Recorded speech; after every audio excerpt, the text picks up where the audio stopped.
No doubt you've discovered that loyalty is no longer the currency of the realm, as your father believes. Then what is? I'm afraid currency is the currency of the realm. Across the Spanish Main. Part 9. El Dragon's Forced Circumnavigation. For the next 5 weeks, Drake occupied himself with Spanish shipping, dividing his men into 3 groups. He assigned some to guard the ships at the anchorage, while he sent a second group in a pinnace down the coast to the east. Drake himself took another pinnace west with the remaining men. In a few days, the group that had traveled east, led by Drake's friend Johnny, had seized a Spanish sloop laden with livestock meant for the coastal settlements. The raiders set the Spanish crew ashore and took the sloop with the provisions to the anchorage. Drake's group, meanwhile, seized another ship, this one carrying some gold. He and his men now had a small haul of treasure and food for several weeks. Most important, the warning was going from one Spanish ship to another along the coast that Drake was at sea again, which was exactly what he wanted. He had not abandoned the quest for the treasure-laden mule trains. He was only biding his time. One day during this period, while cruising far from land, Drake came upon an 80-ton French privateer that had run out of water while searching for Spanish ships to plunder. Her captain, one Guillaume Le Testu, was a French Huguenot and thus a fellow Protestant, an enemy of the Popish Spaniards. Drake took pity on him and conveyed him to the secret anchorage to refresh his men. When Testu and his 70 crewmen asked to join Drake's party, Drake immediately accepted. Having by this time lost close to half his English crew, he was willing enough to have extra hands. By the end of March, Drake concluded that the Spaniards on land had relaxed their guard, and now he put into motion one of the most outrageous exploits of his career. The target, once again, was that mule train from Panama. But this time, Drake planned to intercept it at the northern end of the trail, just outside Nombre de Dios, where the Spaniards, having negotiated the mountains and jungles, would think they had nothing left to fear. It was a bold idea. Leaving his ships under guard at the Isle of Pines anchorage, Drake transported 55 men, 35 Englishmen and Frenchmen, and 20 Cimarroons in 2 pinnaces to the mouth of the Rio Francisco, about 20 miles west of Nombre de Dios. From there, he marched his force overland to station them on the very threshold of the town, so close to the harbor that they could hear the ship's carpenters hammering through the sultry night, readying the Spanish fleet for the season's cargo of gold and silver. And what a cargo it promised to be. From his Cimarroon scouts, Drake had learned that no fewer than 190 mules were needed to carry it all, and that a company of 45 heavily armed soldiers had been detailed to guard the train. When the mules approached, Drake was waiting in perfect ambush, and this time his men made no mistakes. At his whistle, 2 lines of raiders closed on the treasure like a dragon's jaws snapping shut. The Spanish soldiers put up a brief fight, killing a Cimarroon and wounding the French Captain Testu in the belly. But they soon broke and ran, and Drake called his men to let them go. The loot was worth all the waiting, all the previous frustration. Drake's men found themselves suddenly in possession of 100,000 pesos in gold, enough to man and equip 30 Elizabethan warships, in addition to 15 tons of silver. It was far more than the men could carry away themselves, and the lumbering, bulky mules would make a quick flight impossible. Drake decided to escape with the gold and hide the silver until his men could return for it. The bags of silver were cached under bushes, leaves, and tree roots in the thick jungle off the path, and the wounded Testu was propped up against a tree. Posting 2 Frenchmen to keep watch, Drake promised to send for Testu as soon as he could. Then he and his men struck out along the coast for the pinnaces, staggering under the weight of the gold. In Nombre de Dios, the fleeing guards raised the alarm, and the Spanish authorities correctly guessed where Drake meant to rendezvous with his pinnaces. They dispatched 7 warships to intercept the raiders. But for once, luck was on Drake's side. A storm blew out of the west, driving the Spanish warships back to Nombre de Dios. At length, Drake regained his 2 pinnaces and loaded on the gold. True to his word, he sent a party back to rescue Testu and collect what silver it could carry. But the Spaniards had found the unfortunate Frenchman with one of his guards and had killed them. The other guard had eluded the Spaniards, but the silver had not. The Spaniards had scoured the woods and retrieved most of it. Even so, Drake had all the booty he had ever dreamed of, and he decided it was time to head home. Before leaving, Drake split the spoils with the slain Testu's crewmen, who immediately set sail for their homeland. He then offered the Cimmerians the choice of anything they wanted. Being practical men, they chose the ironwork from the pinnaces which Drake had decided to scrap. To the Cimmerian chief he gave a magnificently gilded scimitar as a token of friendship. And then, in a farewell gesture of contempt for the Spanish, Drake sailed past Cartagena once more, flying the English flag, the red-on-white cross of St. George from the flagship's maintop. The voyage home was swift and direct. Drake crossed the Atlantic in a mere 23 days and arrived at Plymouth on Sunday, August 9th, 1573, just as the local vicar was delivering his Sunday sermon. The news of Drake's arrival had emptied the church as the congregation rushed down to the dock to greet the returning heroes. Within days, all England was abuzz with the excited accounts of the great quantities of gleaming gold the adventurers had brought home, and of the dashing and invincible captain who had led them. From obscurity, Drake was suddenly now the nation's center of attention. He had performed feats no other raiders had accomplished in the 80 years the Spaniards had held possession of the New World. He had stormed Nombre de Dios, the vital transshipment point of Spain's fabled wealth. He had harassed Cartagena, the capital from which the Spanish colonial empire was administered. He had looked out upon the far-off Pacific Ocean, and returned home with a haul of gold such as had never been seen in England before. No record survives of how the spoils were divided, but Drake and his more than 30 surviving English companions were made rich for life. If Drake's achievement was thrilling to Englishmen everywhere, it was a political embarrassment to Queen Elizabeth. While happy enough to see Spain twitch, she had no wish to associate herself with deeds that could provoke the King of Spain to war. She, therefore, publicly ignored her presumptuous subject, which, considering Drake's sudden fame, amounted to an expression of official royal disfavor. Privately, she may have granted Drake an audience, and it is possible that on her urging he disappeared. Whatever the reason, Francis Drake vanished from public view as suddenly as he had appeared. Possibly he went to Ireland.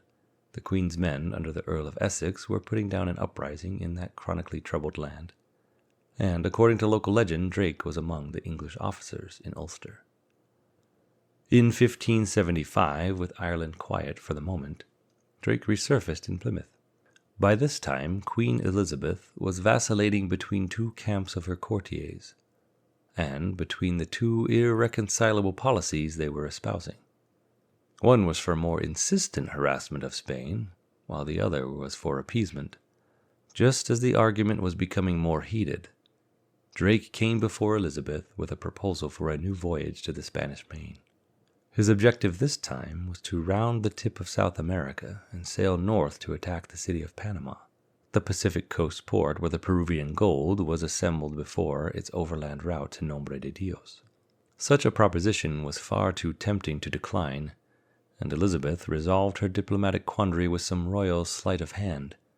From her capacious private purse she gave Drake a large sum, probably around 1,000 crowns, while insisting that her ministers of state remain ignorant of the transaction. That way she stood to profit financially if the venture succeeded, while remaining officially innocent of any affront to the Spanish throne.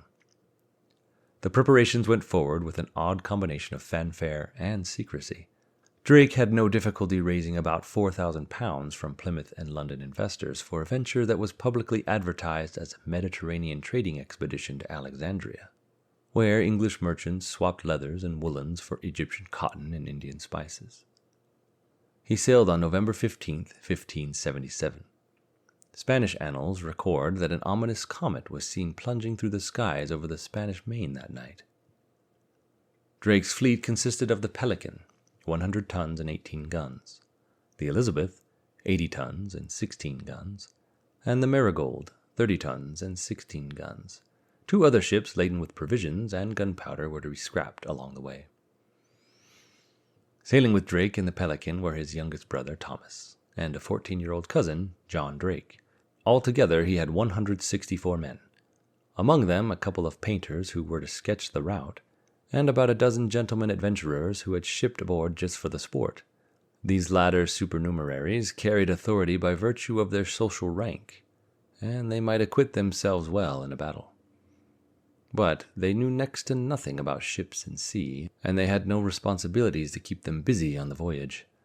During the long months of inactivity, their position became increasingly irksome both to themselves and to the hard-working mariners. They were to give Francis Drake an acid test of his leadership. Among them was an incorrigible schemer named Thomas Doughty. He and Drake may have become acquainted in Ireland, for Doughty was among the Queen's officers there.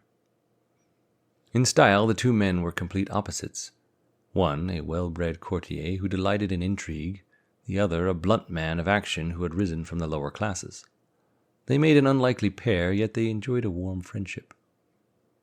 As secretary to one of the Queen's ministers, Doughty seems to have had a hand in getting Drake before the court when he was seeking support for his present venture. And Drake, for his part, put Doughty in command of the other adventurers. But both were forceful characters and fiercely ambitious men, and bound to clash. The first sign of trouble between them came before the fleet had even left European waters.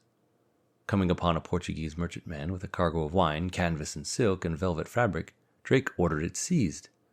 Shortly thereafter, a crewman reported to him that Doughty had stolen some of the items from the prize, violating a time-honored code that required the division of spoils openly among all hands. Drake confronted Doughty with the charge. Doughty denied it, saying that Drake's younger brother Thomas was the culprit. Swearing great oaths, according to one account of the voyage, Drake angrily moved Doughty to another ship, and, showing his faith in his brother, put Thomas in charge of the captured prize. The fleet proceeded westward, passing through a series of storms that were the worst that Drake had ever encountered. As the gales raged and subsided and raged again, Drake lost sight of one ship after another. With the time lost in searching for them, it took him 54 days just to cross from the Cape Verde Islands to the South American coast, then another 3 months to pass down its length. Meanwhile, Doughty was sowing seeds of divisiveness among the company, bribing and cajoling officers and men in an effort to win their loyalty away from Drake.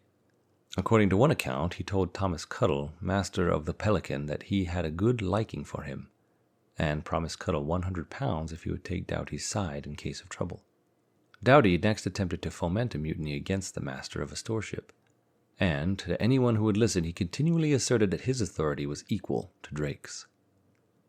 When he impertinently suggested the same in Drake's presence, Drake swiftly imprisoned him and considered what further action to take.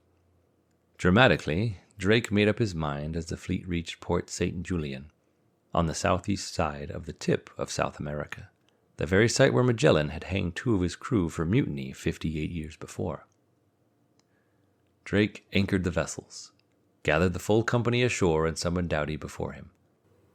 Drake then formally charged Doughty of his wrongdoing, that he sought by diverse means to discredit Drake, to the hindrance and the overthrow of the voyage. Doughty denied any wrongdoing. Drake then impaneled a jury of 40 men to try him. Among them were a number of Doughty's friends, testimony to Drake's desire for true justice. One after another witnesses came forth, and one after another they quoted Doughty's seditious talk. The jury found Doughty guilty as charged, and Drake sentenced Doughty to death. It was one of the most difficult decisions Drake was ever to make. Death was a penalty he seldom inflicted, even on his Spanish enemies. But if Doughty's importuning of the men had been allowed to continue, Drake foresaw the certain dissolution of the entire enterprise, and this he could not allow.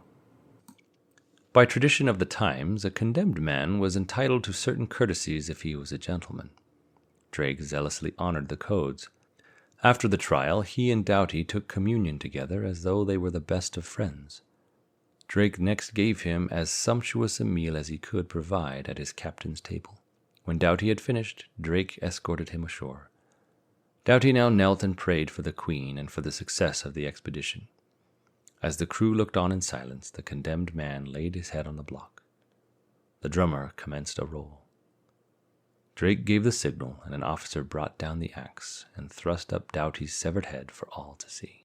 While the bloody object was held aloft, Drake intoned to the hushed audience, "This is the end of traitors." Having rid the company of its chief troublemaker, Drake was at pains to make clear the import of what he had done and why.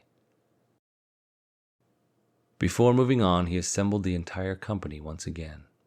Then, with an eloquence that belied his modest demurrer, Drake launched upon a speech in which some historians discern the genesis of the vaunted discipline that became the backbone of the British Navy. The crisis was now over. No one would cross him again, and the expedition was ready to move forward.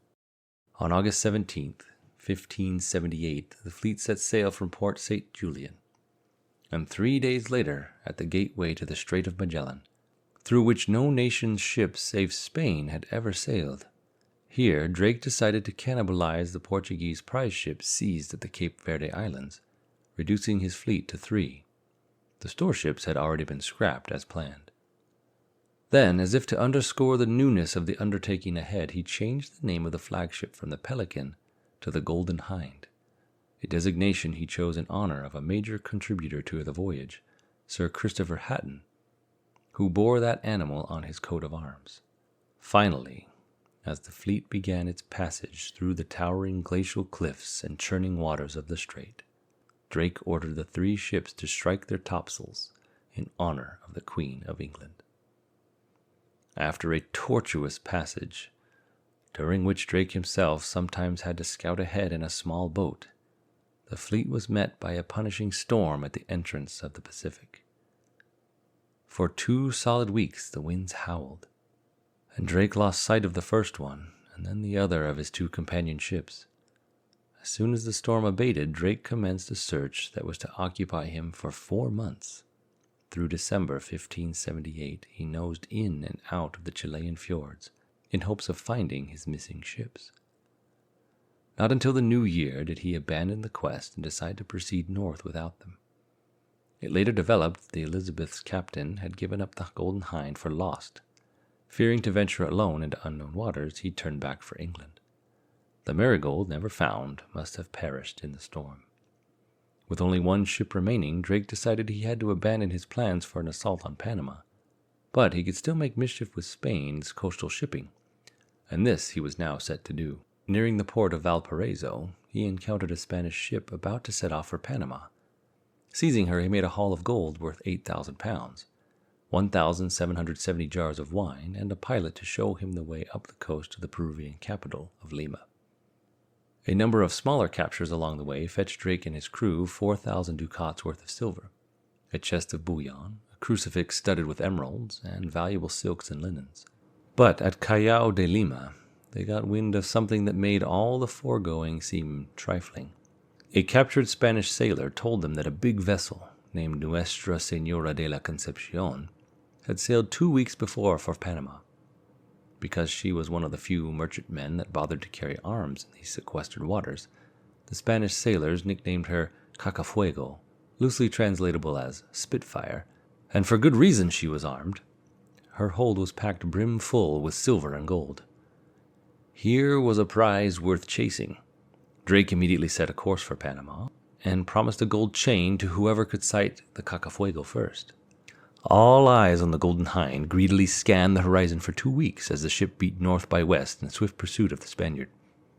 At last, on March 1st, 15-year-old John Drake called out from a perch in the topmast that he could see a large vessel 3 leagues ahead. Aboard the Cacafuego, which was taking her ease in the journey north, Captain Juan de Anton was surprised to spy another ship on the horizon, and, not expecting an enemy, put about to greet the stranger. Drake craftily waited until Cacafuego came alongside, then sent his boarders swarming to the attack, while bellowing for the Spanish captain to yield in the name of Her Majesty the Queen of England. Under a rain of musket balls and arrows, the astonished Spanish crew surrendered.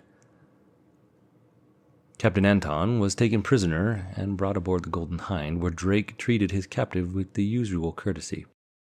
First, he gave the defeated captain a tour of the Golden Hind, and then he sat down with him for a festive dinner, where the service was gilded silver. Violins played madrigals, and young John Drake stood like a dutiful page at attention behind his cousin's chair, wearing the gold chain that he had earned. Meanwhile, Drake had led the captured Cacafuego to a safe distance of sea, beyond the sight of the Peruvian coast. There it took 4 days to relieve her of her dazzling cargo: 13 chests of silver coins, 26 tons of silver ingots, 80 pounds of gold, and uncounted boxes of jewels and pearls. When the job was done, Drake wrote a formal receipt for Captain Anton to present to his own government, and before returning the prisoner to the now lightened Cacafuego, wrote a note commanding the officers of the Elizabeth and the Marigold to grant the Spaniards safe conduct, should he ever fall in with them. Drake himself must now be on his way, but which way should he go? The Golden Hind was bulging with spoils, and upon Captain Anton's return to Spanish territory, Drake could expect Spanish warships to be on the prowl for him. To go back the way he came would guarantee a fight. No mention is made in any of the accounts of the voyage that Drake, when he left Plymouth, ever intended to go beyond Spanish America, but now, to make good his escape, Drake proceeded to circumnavigate the world, a stunning feat of seamanship that no mariners had attempted since Magellan's forlorn survivors had straggled, tattered, and sick into Seville 57 years before. In Drake's case, it was a voyage marked by careful planning, excellent navigation, and consequently a relative lack of incident. From South America, Drake sailed the Golden Hind north, putting ashore alongside the Mexican coast to commandeer provisions and repair some rotting timbers. He secured enough water to last 50 days at sea, and then, by the end of July 1579, set off to conquer the Pacific. For the next 2 months, a benign following wind pushed the Golden Hind southwest across the seemingly endless ocean. Almost daily, rain showers replenished the water casks, and the men supplemented their diet by catching fish. At last, on September 30th, Drake sighted one of the Caroline Islands about 6,000 miles from his departure point, and soon found himself surrounded by a horde of Carolinians in canoes. Drake exchanged a few gifts with the islanders, but when he refused to give more presents, they grew angry and commenced pelting the ship with rocks. Drake sailed on, but was harassed by the islanders for 4 more days, escaping them only after his men fired a harquebus barrage into the crowd of canoes, killing about 20 of the attackers. From the Carolines, he continued west to the Moluccas, or Spice Islands, where he was greeted cordially by the Sultan of Ternate. Though the Sultan already had trade agreements with the Portuguese, he seemed anxious to expand his commerce with Europe, and earnestly made a pact with Drake establishing England as an ally. To seal the friendship, he allowed the Golden Hind to depart on November 9th, loaded with a hugely valuable 6-ton cargo of cloves. And now came Drake's most worrisome moment on the voyage. Sailing southwest, he ran aground on the night of January 9th, 1580, on a coral reef of the East Celebes. Hastily, he jettisoned some of the heavy cannon and backed the sails. Within 18 hours, he had worked his way free. Miraculously, the Golden Hind was still sound, and Drake coursed swiftly southwest, coming ashore at Java for provisions and more impromptu diplomacy, this time with the local Raja. Then came news that Portuguese ships were approaching, and Drake set sail again on March 26, heading across the Indian Ocean. Aided by fair southwest winds, the Golden Hind sped across the ocean in 56 days, twice as fast as Magellan's crew had sailed that same 3,500 miles.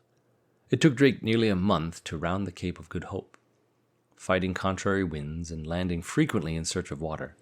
But once past the Cape, Drake sailed rapidly north, turning the bulge of Africa, speeding past the Cape Verde Islands and the Canaries, and finally arriving triumphantly at Plymouth on September 26, 1580.